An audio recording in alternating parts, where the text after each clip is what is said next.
Good morning and welcome to another edition today of A Coffee With. We're delighted today to welcome Christian Keldsen, the CEO of the Greenland Business Association Greenland's Erhverv. Greenland is indeed becoming increasingly relevant in a broader European business context. The relationship between the European Union and Greenland has long been important to both sides. What is, however, notable now is the renewed momentum around that partnership in a changing economic environment, and the growing interest in how it can translate into stronger business engagement, closer cooperation and new long-term opportunities. That makes Greenland especially relevant for decision makers across the Nordics and Europe.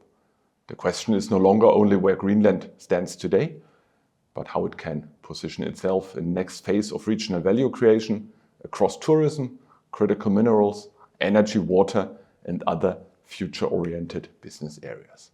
Our conversation today, therefore, centers on a key question: how should decision makers think about Greenland's next business chapter, and where are the most credible opportunities for long-term value creation? Christian, you are in a unique position to discuss this. As CEO of the Greenland Business Association, you work at the center of Greenland's business community. With experience spanning commercial leadership, strategic advisory, you bring a perspective that connects both market opportunity with practical execution. That is exactly what makes your perspective so valuable today, not only where Greenland's opportunities are emerging, but what it will take to turn those opportunities actually into sustainable business development. So welcome, and it's a pleasure having you with us today. Thank you very much for the invitation. Pleasure Let to be here. us start with the broader picture. Christian, why Greenland matters now? So Greenland is receiving growing attention.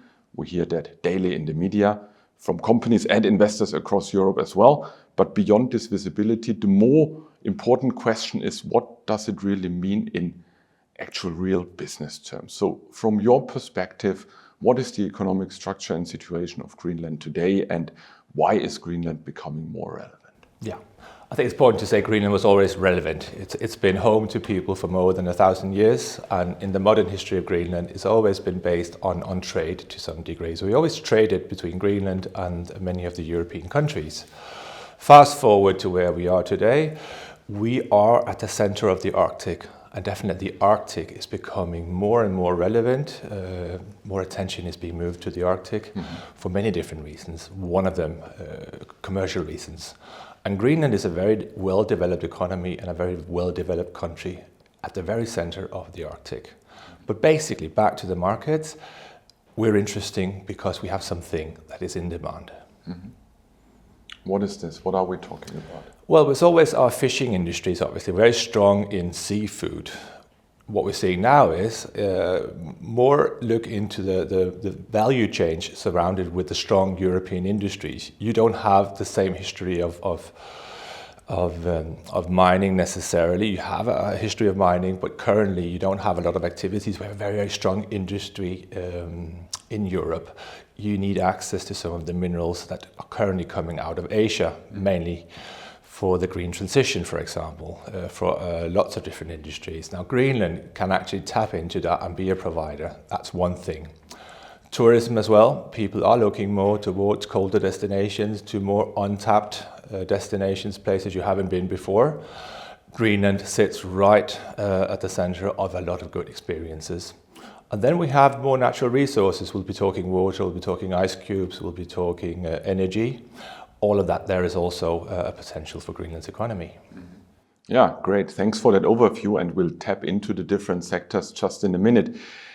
What has actually changed in the way companies are looking at Greenland? Is there a difference between a few years ago and now? Do you actually see a general shift from general interest to more concrete engagement? How are international partners, companies looking at Greenland today? Well, to begin with, yes, there has been a shift. We've had foreign companies and foreign interest in Greenland for many years.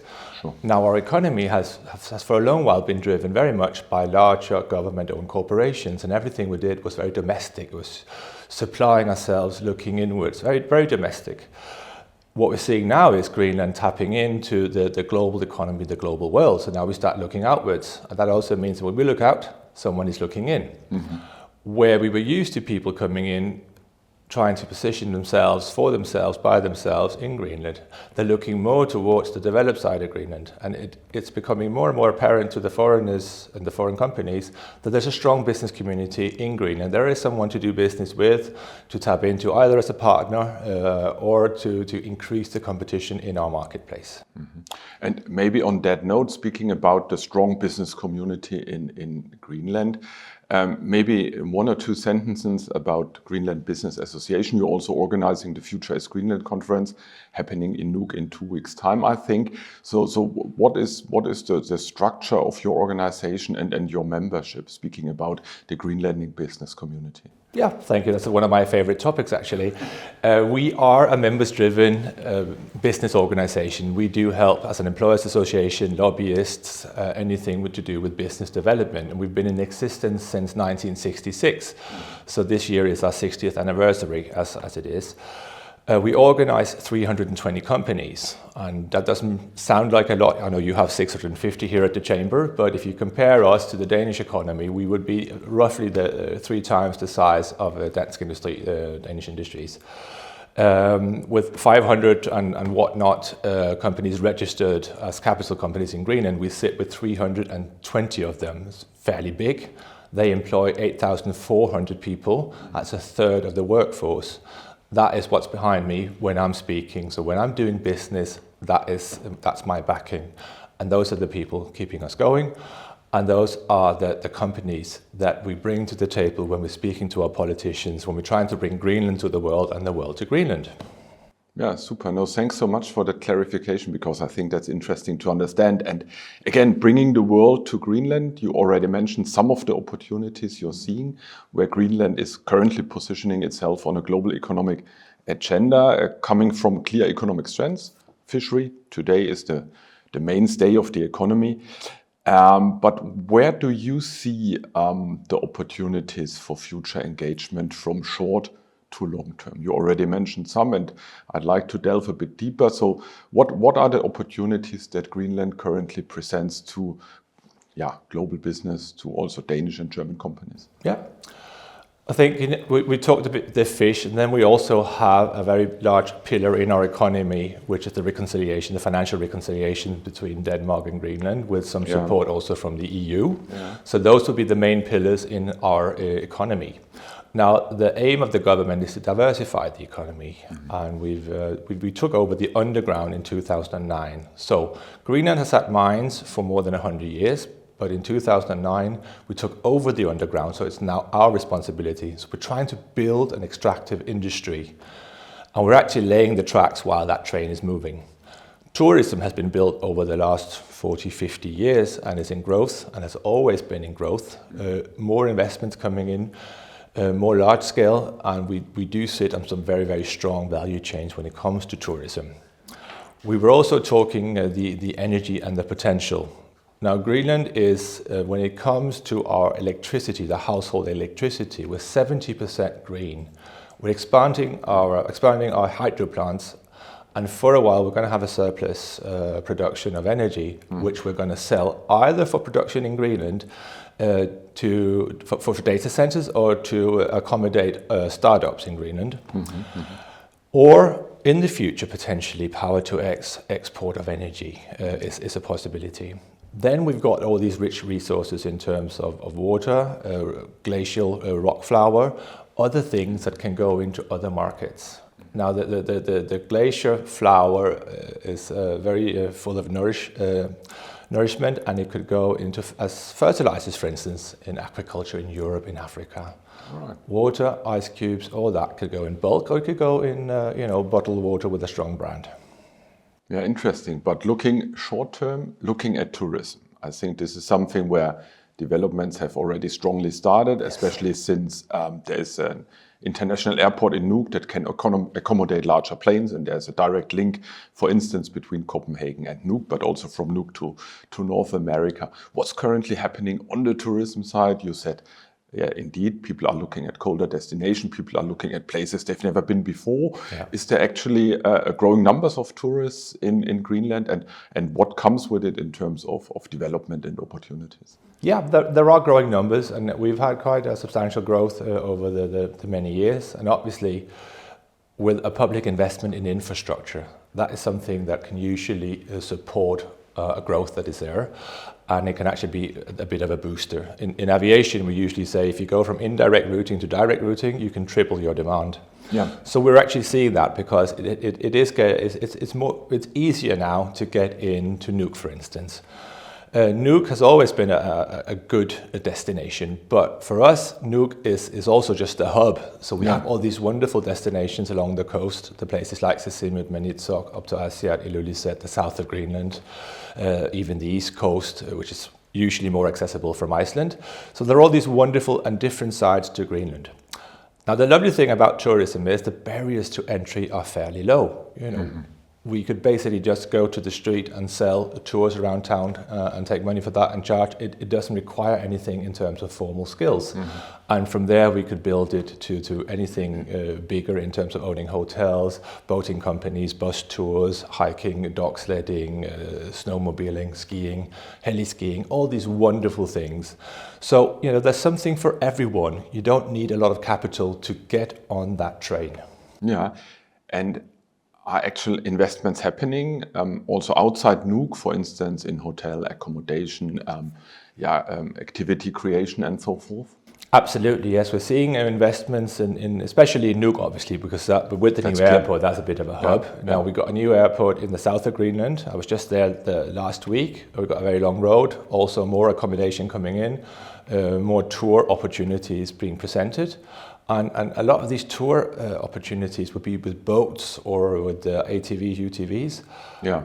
And these are local people. These are local guys. This is what they would do on their time off. Now they're turning their time off into a business, which is wonderful because you're not going to get anything more genuine anywhere in the world. Someone taking you out to show you his or her passion, that is just lovely.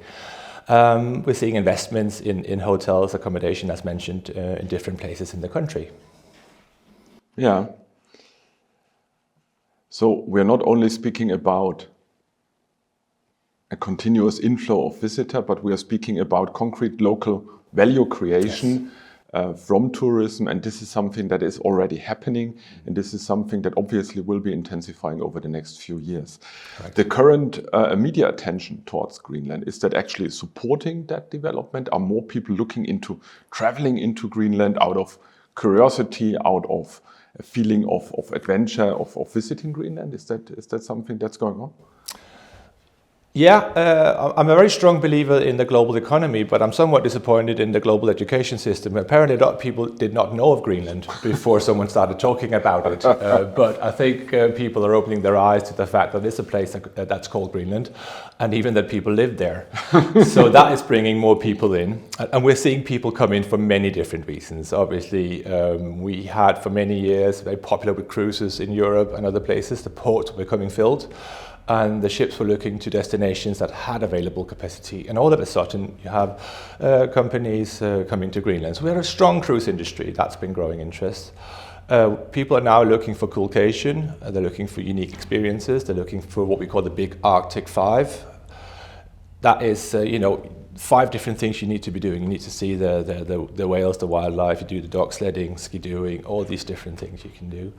And then I think people just come for the purity, the quietness of Greenland. Yeah. Where else in the world can you wake up in the morning and not hear anything? Fantastic. It doesn't happen anymore, but it does in Greenland. Another topic, very much in contrast to tourism, obviously, is the whole debate about mining and critical minerals. And this is very much at the center also of international discussions about Greenland. Of course. The opportunities Greenland presents, specifically the fact that there might be difficulties also for European industries to get their critical minerals from elsewhere. So can you help us a bit distinguish the hype from the reality, the challenges that exist to the real opportunity? So what is the state of play of mining and critical minerals in Greenland, and where do you see that sector going over the next few years? Yeah, and first I'll start off with talking more about the global educational system here, because the way we look at the map, we were taught at school to look at the map, you'll have Europe and then you have Greenland and then you have North America, but it's actually a globe. So if you look at the map as you were supposed to look at it, Greenland is right on top of Europe. So it's just, straight south, and we're actually out of Greenland into Europe. It's not a long journey. And that means we're a very close country to you when it comes to supplying the European industries. Mm-hmm.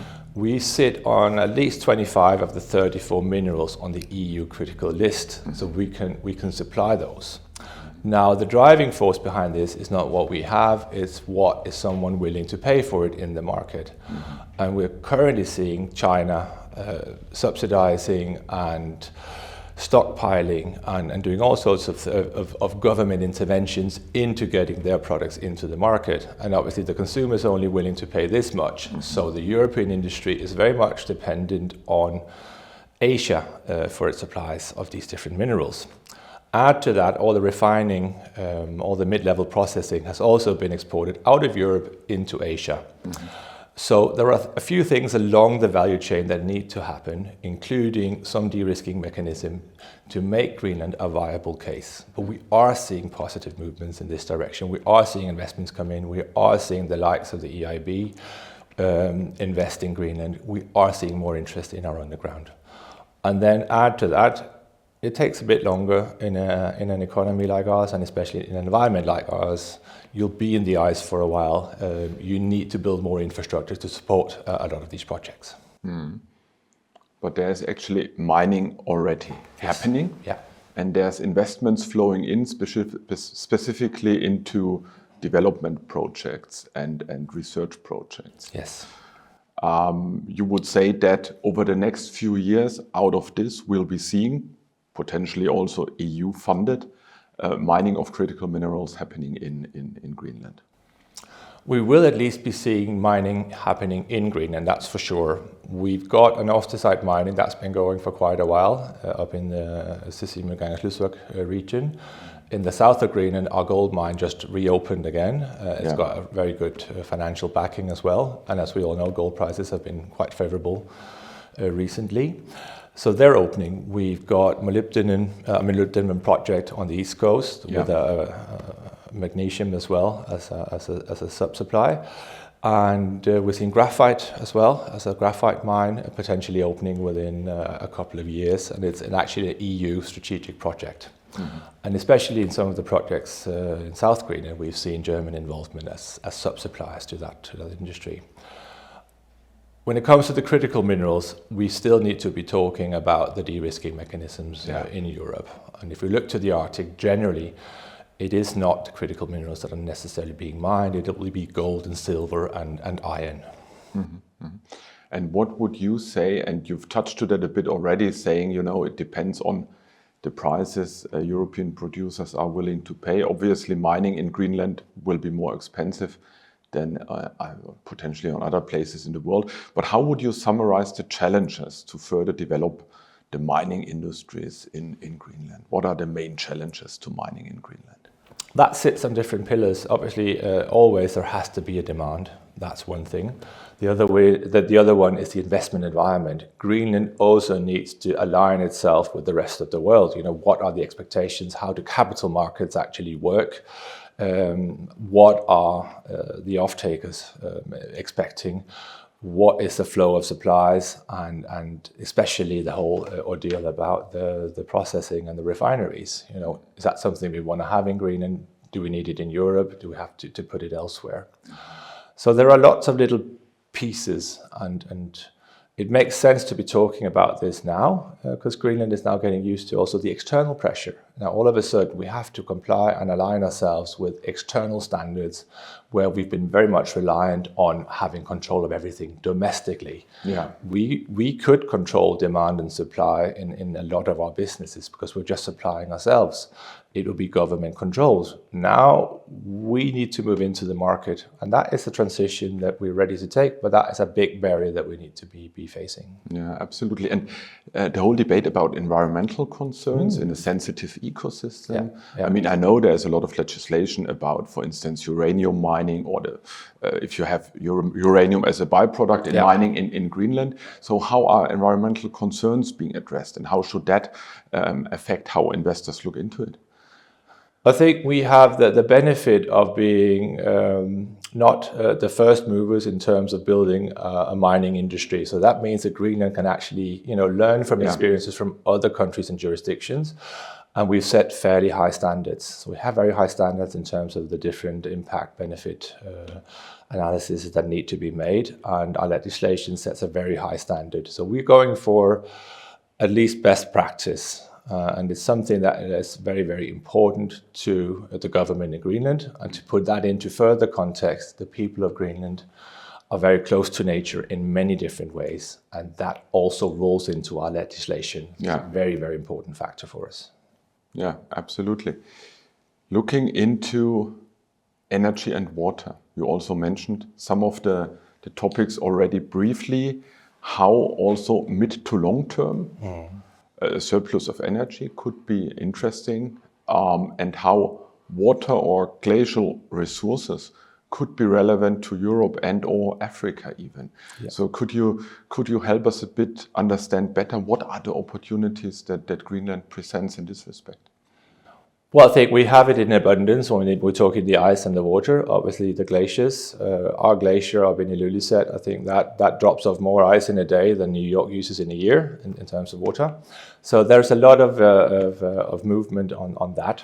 We have several licenses issued for both water and ice. Now, the interesting thing about the water market, it comes in two groups. One thing is the bulk water. You bring that out in containers, and that goes into the general water supply around the world. We know countries that have a need for more water for different reasons. And then you have the upscale market of the bottled water. Yeah. Now, to the consumer, that is most likely just water. So the challenge there would be the investment in the brand, telling the story around that water. So just saying that it's from Greenland is special to us, but I'm not quite sure that people in France or anywhere, Germany or anywhere else, would actually find that necessarily relevant. So you need to be building a brand around that. But we are seeing an interest in that type of activity. And then we've had a few exports of blocks of ice to the Middle East. All right. Yeah. The wonderful thing about our ice, it's old. So the little bubbles and the air that's locked in the ice has been there for 3,000 years. And when you put that in your whiskey, it does the snap, crackle and pop sound, which is quite unique, and people are actually willing to pay for that. So that's really speaking upscale. It's very much upscale. I was just wondering, where is that ice going into? But it's actually going into drinks.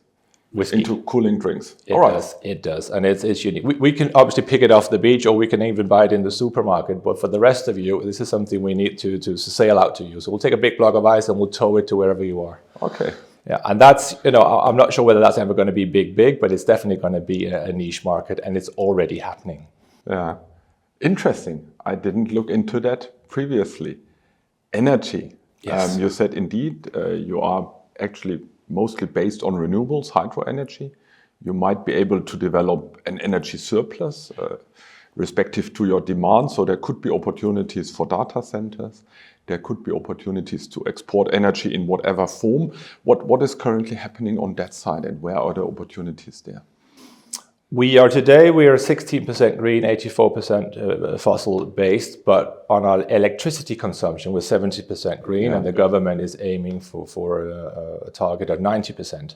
And that means we're looking into some big investments in hydro plants. So we're going to expand an existing hydro plant, and we're going to put in a second one eventually. That's one thing. Mm-hmm. The other thing is we're tendering out a couple of regions for large scale projects. So if you have a big project, that could be aluminum smelter, or waste management of sorts, and you have a need for lots of energy, we can actually provide the water for that if you build your project, if you build your turbines yourselves, and you can see a business case in this. So those two are the main pillars. Now with the main hydro plants, they're going to have a surplus energy for a while, and the government would like to sell that off for different projects. Mm-hmm. As the power-to-X technology for export is not necessarily there at this point, we're looking more to attracting data centers, for instance, And in the business community, we're even looking towards the crypto mining, because the crypto mining projects is the smaller scale and they have a shorter payback time. So actually, it could be fairly good investments, both for the companies and for Greenland on a shorter term. Whereas the other data centers would have a longer payback time and would have to be established and stay in business for a longer while and rely on the surplus energy for a much longer period of time.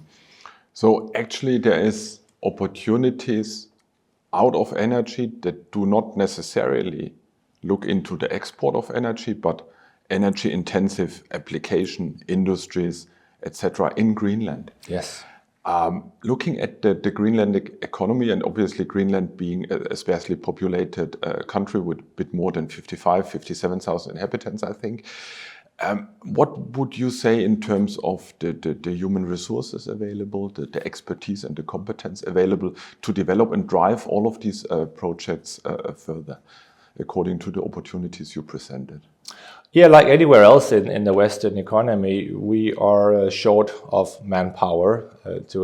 In our country, it's a big issue. We have hardly any unemployment, so very much dependent on foreign labor. Mm-hmm. Is there an employment rate in Greenland? Do we have any statistics? Yeah, 3.3%. 3.3. But that's an average for the country. So you have some places where it's zero, or technically zero.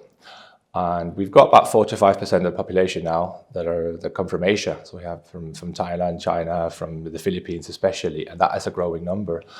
In lots of trained jobs with special skills, we'll have people from typically Scandinavia. We have, I think, about 60 Germans as well. Working in Greenland. So we are dependent on foreign labor. So it's the Danish economy. So it's probably also the German economy and so on. So it's just a sign of an economy in growth, but it's something we need to deal with as a society. And we need to integrate that into our economy, and we need to acknowledge that for the future growth, besides capital, we're also going to need manpower. Yeah, absolutely. Absolutely. And if summing up and coming to the end of what we have discussed, maybe again the question from the beginning, why should Europe, why should the German-Danish business partnership relate to Greenland? What are the projects we could drive forward, and what are the opportunities going ahead between Greenland and Europe from a macro perspective back again? Yeah, if we just pin it down to Germany, you've got some strong engineering companies. You've got companies that are strong in extractive projects as well. So we've seen you in a lot of our construction. We've seen you in some of the lead up to the mining and to the exploration. You have some special competencies within that. But looking the other way, why is Greenland attractive to work in? Our jurisdiction is based on the same principles as yours. That gives you some stability. We're a very strong democracy. We have a government that sits on top of a parliament that we elected through a general election, just like you would in Germany, just like you would in Denmark. Yeah. That's very strong. We've got a good fiscal system. Our taxation system is a single tier, quite simple to operate. We could develop that in terms of double taxation agreements. And we've got these big investments in infrastructure that supports the development of the country. And I don't think we can emphasize enough how important that has been in order to make Greenland attractive for foreign investments as well. So all the pillars in making Greenland attractive as a partner for the Europeans are in place. We are Greenland, we are unique, but in a lot of ways we're not. We're based on the same principles, and you do probably want to do business with somewhere you recognize, don't you? Super. I think that's a fantastic closing. Indeed, Greenland has always been relevant, becomes even more relevant, yes. Offers a lot of opportunities for German and Danish companies going forward. And there's a lot of things we can do together. And you will be presenting the Future as Greenland conference in 2 weeks in Nuuk, where we will also be present as German-Danish Chamber of Commerce to continue following the agenda that's developing on Greenland. Christian, thank you so much for being our guest today. It was a great conversation. And also to our viewers today, thank you so much for tuning in.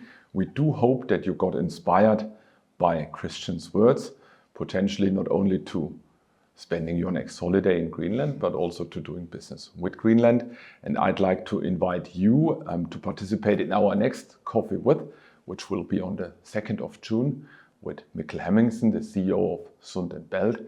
And this is a very timely Coffee With after Sund & Bælt in the Fehmarn Belt project. They have immersed the first tunnel element only earlier this week. So we are very much looking forward to an interesting conversation with Mikkel. Again, thank you so much for you today and seeing you soon again. Have a great Friday still and a great weekend. Thank you.